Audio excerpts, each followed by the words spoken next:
this is day 9. I'm leaving Hinderwell and Serenity campsite, which was, yeah, it was okay.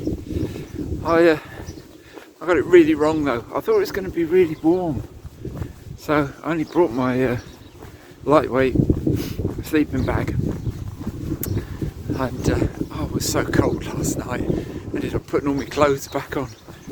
Whew. So I really got that wrong, but there we go.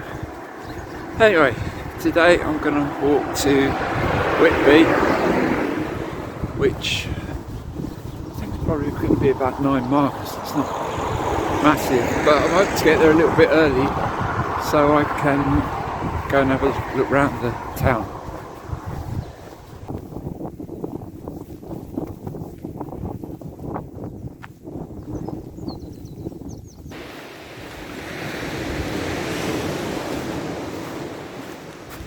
I've arrived at Runswick Bay Beach. The Cleveland Way goes across this beach, and you have to time it right because if it's high tide you can't get across. Anyway, I checked last night and it was high tide at 5 o'clock. So as you can see, it's fine. Somewhere along here, the path takes a right up through the cliffs, so I've got to find that next.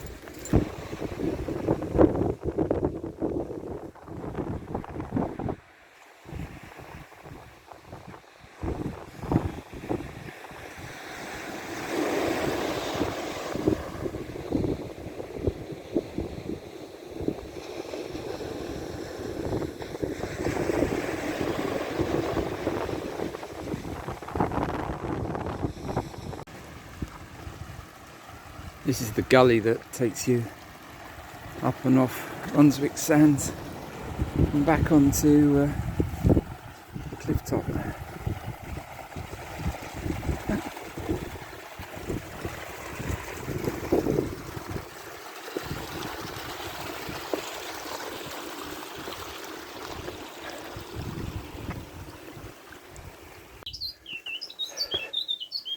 And these are the steps I take you up out of the gully.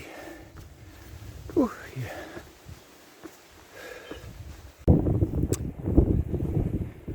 That landscape below us there has been caused by alum mining in the 18th and 19th century.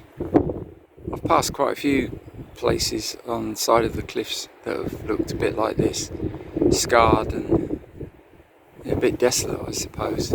I think alum mining was a big industry here back in those days. I think alum was used for tanning and I don't know, various other things, but it was quite a long and expensive process. There's a lot of old industry, iron mining and all sorts along this coastline. It's quite interesting. It's the scars of an industry that once was. Anyway, that village up there is Cattleness, and that's where I'm going to pass through.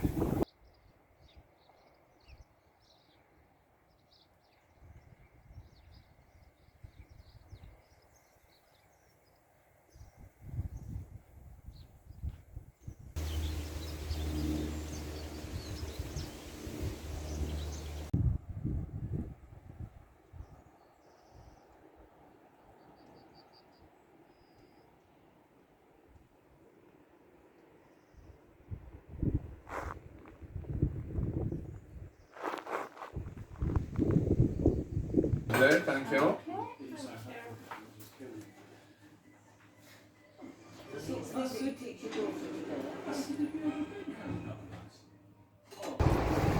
Walking through Sands End. It's got a nice beach in front. See it all. Stopped at Wits End for a snack, which was very much needed. I feel loads better now having had that. So I think it's about 2.5 miles to Whitby now. I can see the Abbey. So I'm hoping to get there early afternoon and then go and do a bit of walking around Whitby.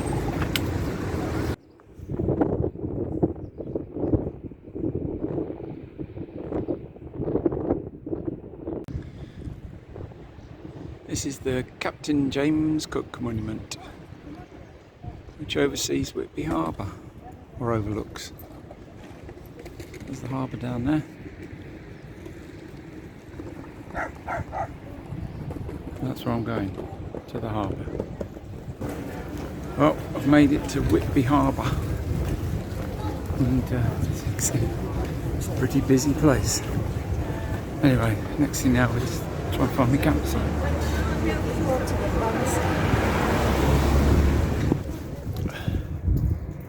So this is day 11. I'm just about to leave Whitby. I'm sort of sheltering under this warnings thing. I'm wussing out the rain at the minute, so I think it'll just pass over. Anyway, I really enjoyed my my day in Whitby. It's yeah, a cute little place. If that's the right word. But anyway, it's got narrow cobbled lanes and that. Lots of shops that sell the usual junk these places sell, and lots and lots of people. One's keen on that, but you know, they're all doing the same as what I was doing. But came up to the Abbey, which is just over there. That was great. I can really understand why people have a kind of gothic thing about it. I think it's the colour of the stones and the pointed towers. It definitely gives it a bit of a gothic feel. But yeah, it was definitely a good day. Tried the fish and chips as well. Very good. So today, 18, 19 miles, not sure. I'm going to walk to just the outskirts of Scarborough. It's a good old trek. But we'll do it.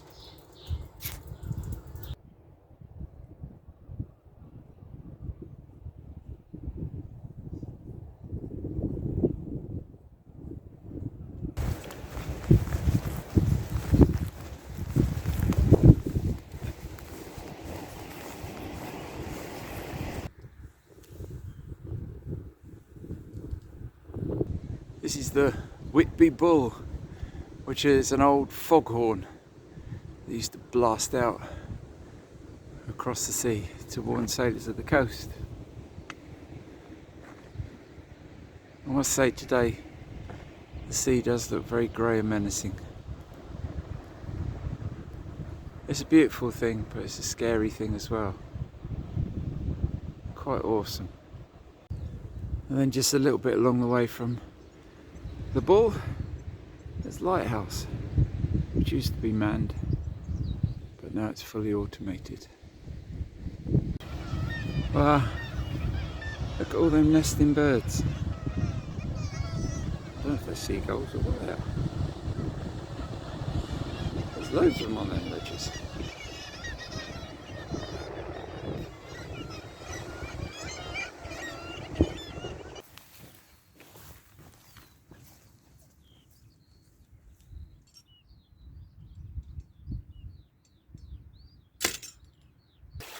This morning there's been several of these little gullies that I've had to cross. So you have a steep climb down, sometimes with some dodgy steps, and then a bit of a steep climb up.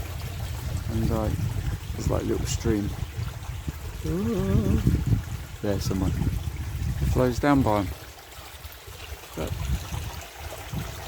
yeah, kind of breaks things up a little bit, so it's okay. I've come back to the coast to coast path, so I've done a big loop up north, east, south, and yeah, back on the coast to coast. So from here to Robin Hoods Bay, it's both coast to coast and the Cleveland Way.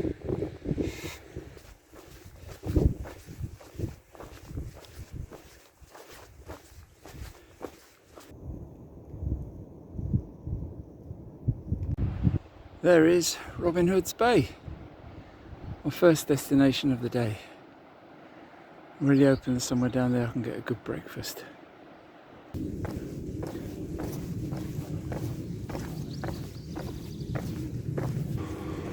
Well, I've made it down to the famous beach where the coast to coast stops. I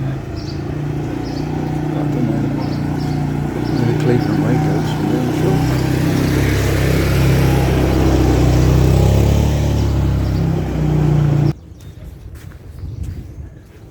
Robin Hood's Bay is a beautiful little place. I didn't find any calves or anything like that. So I'm pressing on. I think at Ravenscar there's supposed to be some calves. So the book says you either go up along the cliff wall, which is official, or you can walk along the beach. The beach, which shows a few climbs, and then you climb up a gully. So I hope I don't get it wrong. I hope I find the gully and yeah, get back up on top of the cliffs.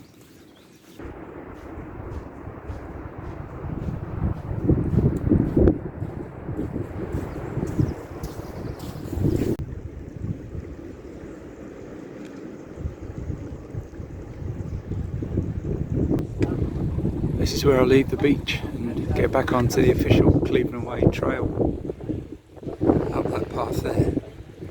I stopped at Boggle Bay at the youth hostel and had a cup of coffee and a tea cake. It was really nice to walk along the beach and sort of see the cliffs from the bottom rather than over the edge.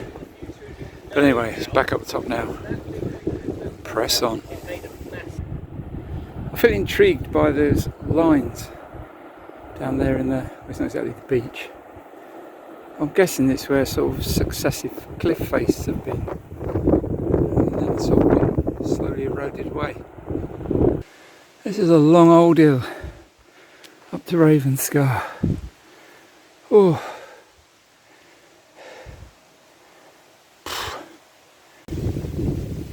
Well, that's got to have been the longest, most demanding ascent of the whole trail. My book didn't give me any warning about that. It just says climb steadily.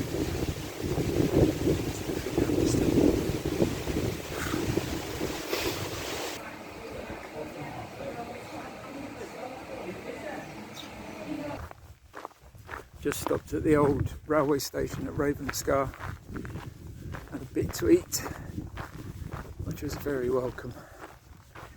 And now I think it's about 8 miles to Scarborough.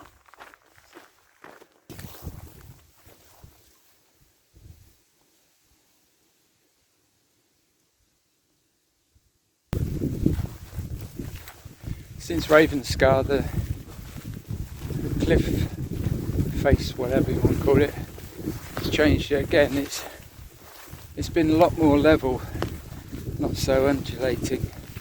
The path is a bit overgrown with grass and bracken, and then the cliff is just the other side of these bushes and trees. It drops, and then there's like another level, and then it drops again. So yeah, it's ever changing, ever changing.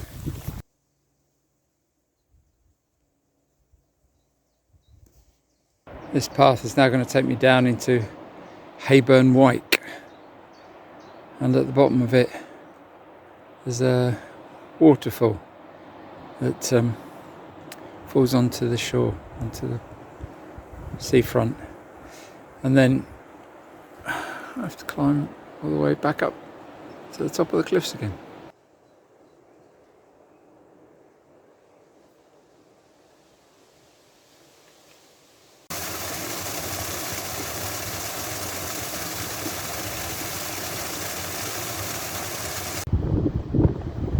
I would guess they're getting the lobster pots in.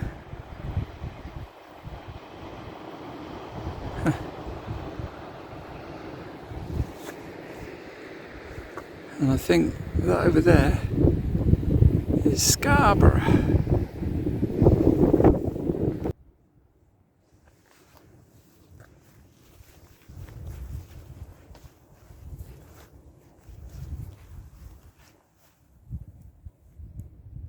There's another steep descent. This time I think this goes into what they call the salt pans. And then there's one more called Clifton Wyke. And hopefully that's the end of the steep ups and downs. Hopefully after that it's a bit more level Anyway, yeah, a bit more level to Scarborough. Well, as you can see, I'm at the campsite. The last part of that walk was a bit stressful because I wasn't sure what time the office shut here, and I was frightened it would shut about 5 o'clock, and I wasn't going to make 5 o'clock. It wasn't level either. There were about 3 or 4 more serious ups and downs, so it was a bit hard work, the last bit. But anyway, I've got here, I made it. Wasn't shut. Just cooking up a bit of tea, chill out. Not going to start early tomorrow. Only got about 11 miles to do. So yeah, that's my day. It's been a good day though.